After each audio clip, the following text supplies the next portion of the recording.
உங்களுக்கு இந்த வீடியோ பிடிச்சிருந்தா லைக் பண்ணுங்க, ஷேர் பண்ணுங்க, சப்ஸ்கிரைப் பண்ணுங்க, மறக்காம பக்கத்துல பெல் டச் பண்ணுங்க. வணக்கங்க. பண்டிகைனாவே நம்ம பாயாசம் வைக்கணும்னு நினைப்போம். அதுக்கு ஏற்ற பாயாசம் எதுனா ஜவ்வரிசி பாயாசம் தான். அந்த ஜவ்வரிசி பாயாசம் எப்படி வைக்கிறதுன்னு இப்போ சொல்கிறேன்.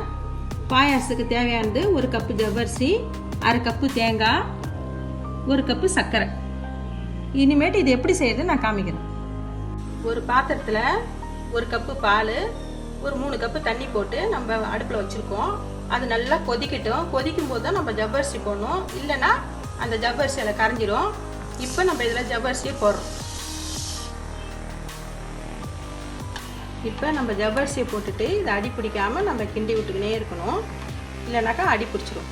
இது நல்லா வேகட்டும். வெந்தற்பாடு பார்த்தா நல்லா கண்ணாடி மாதிரி வெந்திருக்கும். அந்த டைமில் தான் நம்ம சர்க்கரை தேங்காய்லாம் போடணும். பாருங்கள், ஜவ்வரிசி நல்லா வெந்துடுச்சு.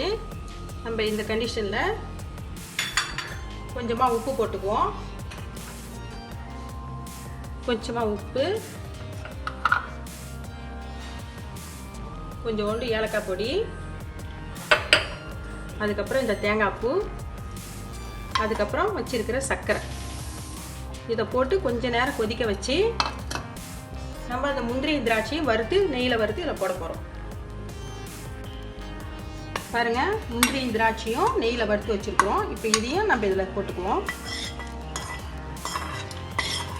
பாயாசம் ரெடி ஆயிடுச்சு.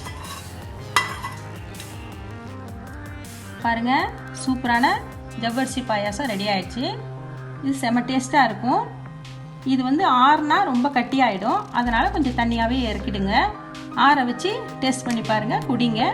மீண்டும் சுவையான, சுலபமான, ஆரோக்கியமான சமையலோடு உங்களை நான் சந்திக்கிறேன். நன்றி, வணக்கம்.